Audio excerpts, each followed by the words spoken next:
Hi, this is Ben Turner, also known as Golden Delicious. This is my first YouTube video for the Operational Art of War, so I apologize if it's crap. I was asked to show how I handle a busy turn in the game, and rather than take a game I was already playing where it was getting a bit moribund, I thought I'd take something new, but that people probably mostly recognize. And this is Second Battle of Kharkov, or just Kharkov 42 as it's unimaginatively titled here, which is one of the old classic scenarios for Op Art. So I am here taking the Axis, obviously, and the PO is taking the Soviets. Whenever I play the PO, I give them if we go to whatever the bloody option is, player options, strong AI +2, which makes them sometimes extremely powerful, these individual Soviet units here. But the PO is pretty bad at the game, so it needs all the help it can get.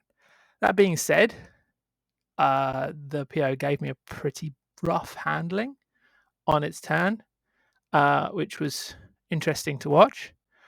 And my line looks kind of a mess in quite a lot of places.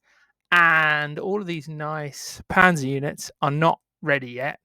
If I go to formation report, I don't get them until next turn. By the way, I'm demonstrating here one of the first things that I would say is a principle of good op art, good TOAW, which is not touch anything until you're absolutely sure what you want to do. So, I mean, players would typically like grab a unit, start moving around. Oh no, I need to do something about this gap in the Romanian line. Oh, bring this division over here. Well, maybe that's not what you want to do, right? Maybe you want to do something else. So don't touch anything. Figure out what you want to do first. I pretty much just opened the turn as I started the video. I'd obviously played the Soviet turn through for the PO, and I'd read the briefing, and that's pretty much it. So I haven't had too much to think. I'm going to try and do that think live for you now, which will be interesting and possibly a disaster, but we'll see. Okay, first thing, what's going on in this corner here? I think I'm supposed to counterattack out of that later. Let's see what I'm getting in expected reinforcements. Yeah, loads of stuff. Not till sort of turns 4 and 5. And where does that show up? It would be super if I could visualize this on the map. 3240, which I'm guessing is like in this corner here. Yeah, so that's on this southern map edge is 3240. And I'm guessing 033 is somewhere up like here, 033. Oh no, it's all the way down here. So that's Dnipropetrovsk. Okay, so again, expect reinforcements, bunch of stuff, but not till turn 4. So really, I need to make sure I hold this hex at least till turn 4. Stalino is not actually worth anything. These couple of places are. I'm sort of inclined to dodge the Soviet initial offensive out of this corner. And this being the PO, and me not really caring about necessarily playing fair, I might do some gamey play to deal with that. The main way to doing that would be to use these ant units, which the scenario really shouldn't have, probably in the scenario of this scale. Like this anti-tank battalion is not going to fight as an anti-tank battalion. It's going to be split up amongst the regiments. So quite why it's its own unit in the scenario, I don't know. Well, do I don't want to hold this salient. This salient is completely untenable. So the first thing I'm going to do is, do I really want to do this? Is this going to be too gamey? Okay, that's going to be too gamey. Let's do it in a slightly less gamey way and hope that it doesn't cost me too much. So basically, the key thing here is if a unit moves between two friendly occupied hexes, then it's not going to suffer disengagement penalties. So this regiment is fine and happy. This guy, on the other hand, is going to explode and get struck by aircraft. Yeah, there we go. Okay, could get out. The other point is that, and obviously going to unoccupied hex, a hex with no zone of control on it is totally fine too. The other thing is that HQs and I think artillery get a bonus when disengaging. So I can do this, and then I can do this, and I don't get a disengagement penalty. I just get an airstrike, helpfully. And that allows me to pull out this guy, and then the HQ follows, and everyone's happy. So there you go. This whole division, 257th Infantry Division, got out of Slavyansk, famous place there, obviously. And all I lost was the AT battalion, because I'm definitely going to lose that AT battalion. I haven't quite got a nice little line here. I think I want to get a bit more out of this salient, because clearly the flanks are going to collapse here. So let's see I can't evacuate this hex because I've got a guy with 0 move there, but I can maybe get a bit further back. Let's see what am I going to do on down here.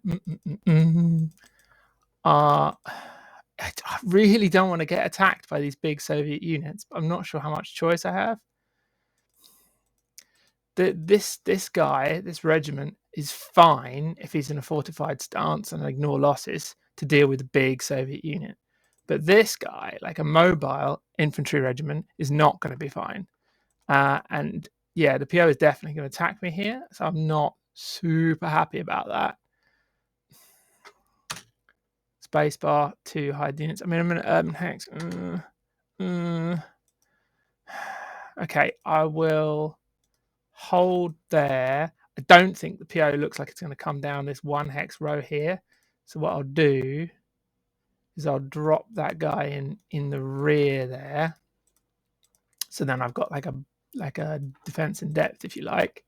The artillery regiment wants to be like behind so it can support everyone. And the HQ be there as well, so everyone gets there. By the way, I always depend on ignore losses, unless like this guy here, actually I want him to run away. Not that he's really going to survive, but okay. Because it's normally you suffer a significant portion of your losses actually in the process of retreating. It's been that way since the days of the ancient Greeks. So I'm going to dig in on ignore losses, as you do. Okay, what else we got here? So that division looks pretty sound for now.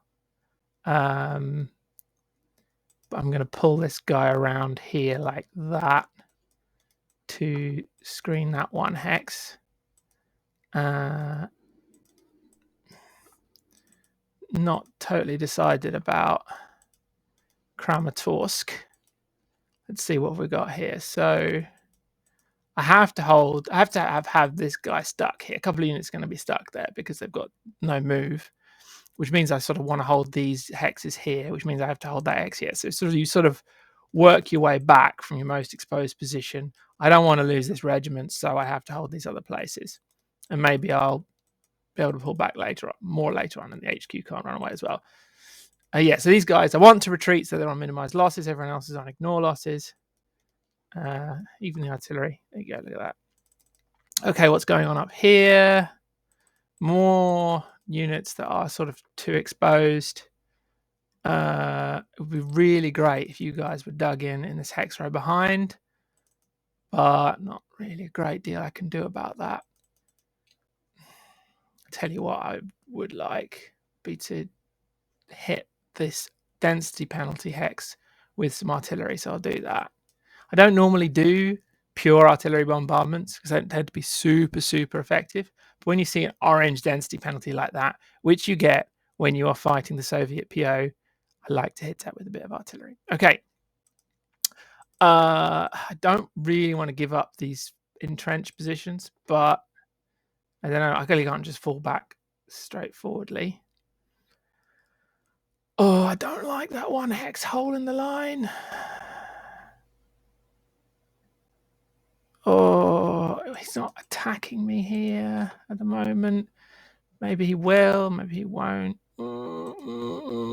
Okay, fine. Don't like it, but I'm going to do it anyway. Okay, you go there, you go down there like that. And then this guy will go there and then like that. And this is like gamey, right? Using the HQ to do the evacuation, but that's the way that TOAW is written. Like they put in this withdrawal bonus for HQs. So I'm like, well, they wanted me to do that, right? Plus, you can sort of rationalize it, like General whatever of 295th Infantry, who's obviously super great general, commanding like a 4th wave German infantry division in 1942. But fine, he decides that he's gonna like personally oversee this withdrawal. Whatever, fine. Whatever helps you sleep at night. This guy, I'm gonna get a disengagement penalty if I retreat. And probably not exit the hex. So I'm going to let the PO just RBC this guy. That's fine. Again, I've got a gap here. I'm not happy about. These guys need to defend and ignore losses. Come on. Withdrawing isn't going to help me particularly. Oh, look at that. Someone put this unit on a local reserve. No one uses local reserve settings. Come on, guy. So this, I'm going to again abandon my entrenched positions and move up into these hills. Oh, these cavalry regiments are nothing to worry about anyway. That's fine. And this guy can sit here, I guess. Fine, whatever. Super. Okay, what's going on with around Petropavlovka? Oh, this situation over here is shit, and maybe I should have managed this a little bit differently and planned this part of the defense out first, because this is more difficult. But I think I can sort of draw the Soviets out into this space here, which sort of isn't worth anything. Let the PO advance through the remains of the Romanian army here, which is sort of worthless anyway.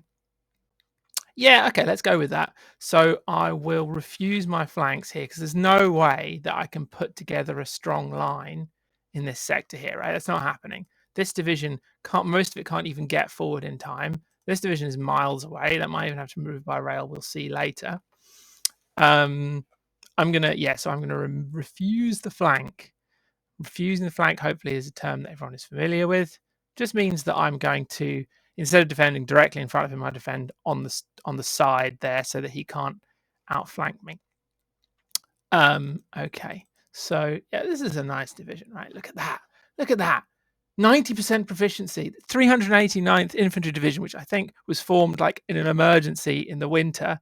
Clearly, 389th Infantry Division shouldn't have 90% proficiency. But the guy who wrote this scenario has probably died by now, because it was written in like 1998. So I'm not too upset about it. Okay, so I want to keep the division together, sort of, but then at the same time, oh, this is very tough. Ooh.